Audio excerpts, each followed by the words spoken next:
Hello, everybody. I am Louise Eddington of Cosmic Owl Astrology, and I'm going to talk to you today about an extremely important Sun-Saturn conjunction, which is called a Cazimi. And before I do, I'm just going to ask you to subscribe to my channel below and hit the little bell so that you get notified when I upload new content.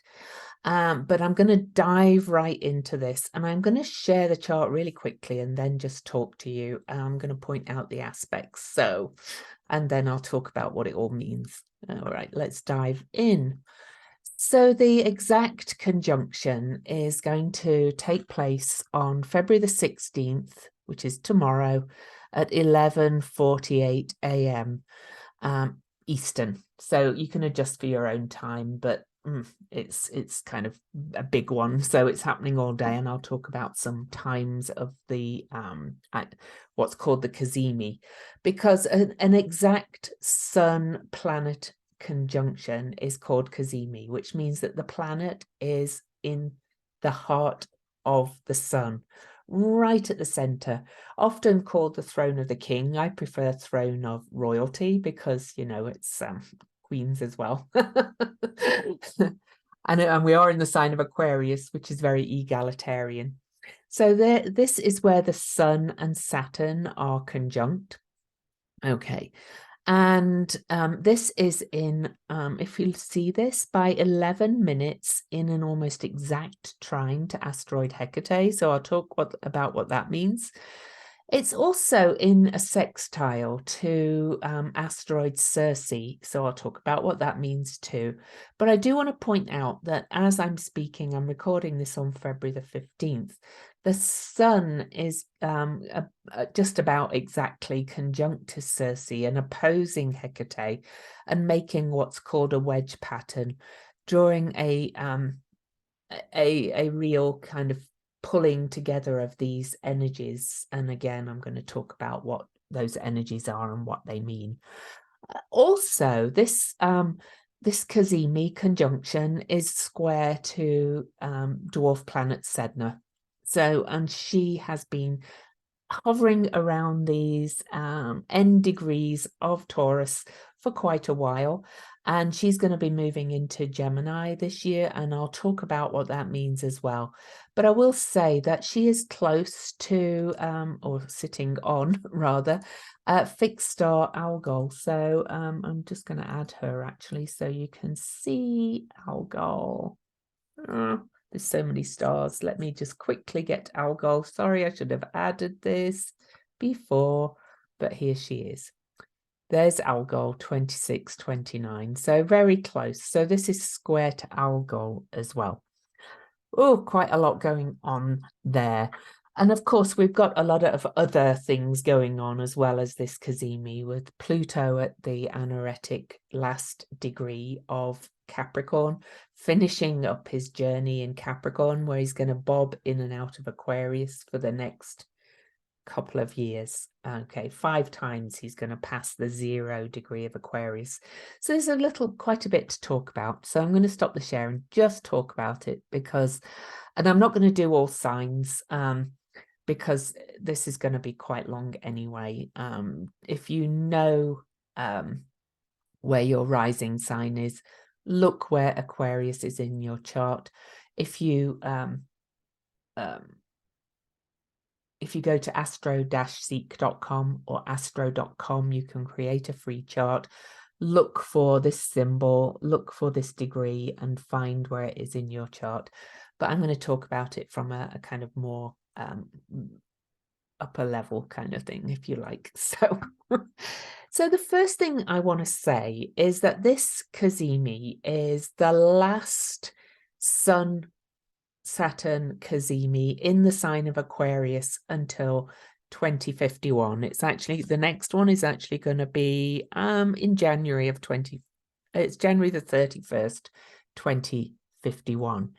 So we've just had the last Mercury-Pluto conjunction in Capricorn.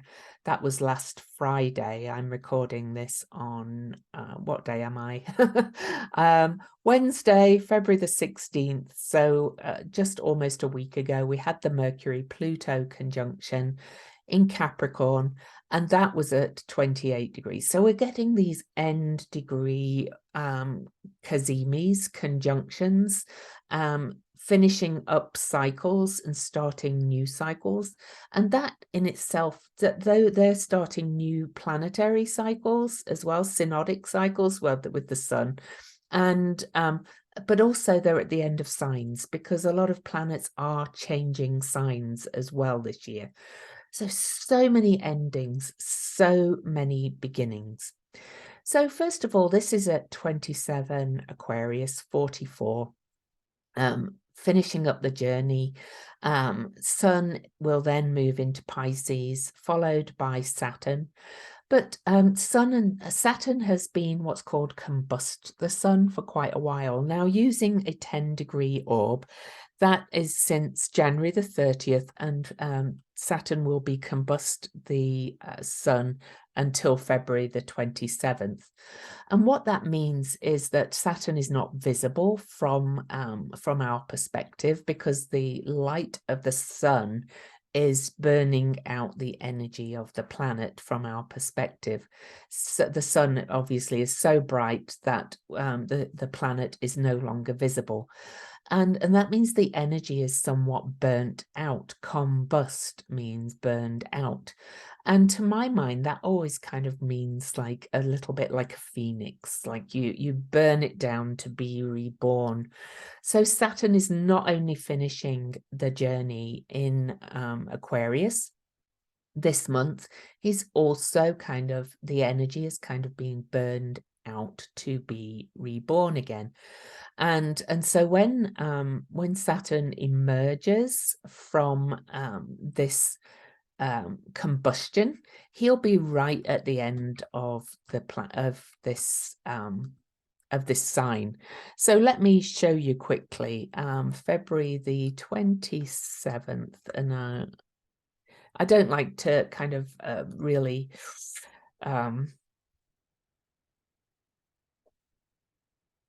so it's 6 p.m. Okay, so I'm going to show you again. By the way, if you're looking at the chart and you're an astrologer, I am a modern astrologer. I use Porphyry, house system. I also use whole signs for some things, for like horoscopic astrology, and for the predictive, all signs videos, because there's really no other way to do it. So by February the 27th, when the sun reaches 10 degrees past Saturn, I'm using a 10-degree orb for combustion. There's a little bit of debate about that, but look where Saturn will be, right at the very last degree. And then just days later, Saturn moves into the sign of Pisces for almost 3 years on March the 7th. And by that point, you can see that the sun is more than 15 degrees away, which is what some astrologers use as well.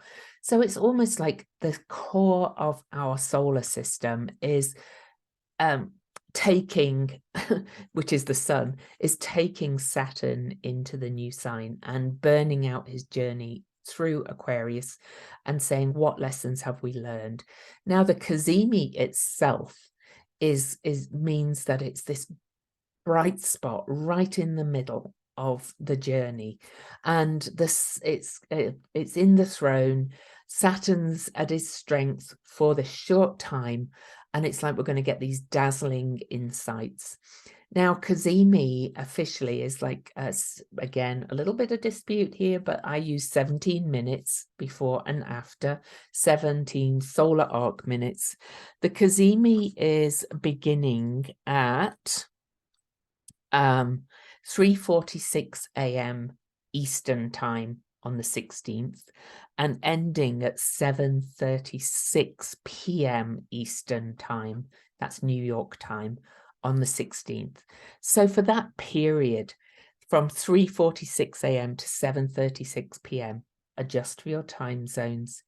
Saturn is going to be really strong, and Saturn is the traditional ruler of Aquarius. So this is about what containers and what structures we're taking into the next stage of our journey. What have we learned for Saturn's journey through the sign of Aquarius, where he moved into Aquarius back at the end of 2020 and had the great conjunction with Jupiter at 0 Aquarius. And that happened on the actual winter solstice in 2020. So what have you learned? What have you mastered since that time? All right. What have you, what structures do you want to take? How have you become more egalitarian? How have you become more able to master thinking outside the box? How have you become more Aquarian, really? And Aquarian is kind of the most quirky sign. It really is a mixture of conservatism and futuristic kind of energy. It's kind of the sign of hopes and wishes and moving towards the future. It's the penultimate sign of the zodiac. So we're finishing a journey through the zodiac as well. And it's, it's the sign of the people. Its opposing sign is Leo, which is the sign of the king or queen or rulership. So this is, people rising up. We've seen unions on the rise. We've seen the attempts to crush the people, what the people really want, and sometimes successfully. I don't want to get too, you know what's kind of happened over the last couple of years, but look back on that time. Now, I want to talk about the aspects to this Cazimi, because I think with this Cazimi being the very last in Aquarius till 2051, it's going to kind of take us through to that time. That's almost 30 years. That's 28 years, a whole Saturn cycle, because Saturn's cycle is about 29 years. And so let's go through the aspects one by one. So the first one is the most exact aspect, and that is the exact trine aspect to Hecate. Now, Hecate, those of you that follow me know that she's one of my favorite asteroids. She's the way shower. She's kind of the lady with the lamp who lights the way to the crossroads. I've done Hecate readings where, where Hecate is in your chart. She shows you the way when you kind of feel a bit lost. Go back to your Hecate, look at that, look at the sign, look where she is. If you want me to look at that, book a reading with me. But if you know it, then look for the Hecate asteroid in your chart. And but in this one, this is sextile, trine. I keep saying sextile. This is a nice supportive air trine. But not only that, Hecate is stationing direct. She stations direct on the 18th. So 2 days after this Cazimi, which means that she is in a very powerful position. When planets or asteroids or any planetary body station retrograde or direct, those station points and station degrees are really kind of points that dig in, and really we feel the change. Okay. So this is air signs. This is a lot of thinking. This is a lot of ideas. And you'll be thinking about what's ending and where you're going. And I would invite you to call on Hecate to show you your direction. There's a lot of Facebook groups to Hecate. She's a really powerful goddess. She was said to be the triple moon goddess. She was actually Demeter's companion when Demeter, or series went searching for Persephone. Demeter heard her from below and realized that that's where she was with Hades, after Hades had taken Persephone to the underworld to ravish her, basically, but they actually fell in love in the end. That's an allegory for losing innocence. But Demeter is the companion on this soul journey into the underworld. So this Cazimi is an ending, and Hecate is about to change direction. And not only that, the Cazimi and Hecate are both at 27 degrees, and that is 2 + 7 is a 9, which is kind of the end of a cycle in numerology as well. So there's so much ending on this Cazimi. So I really want you to think about that and make it count.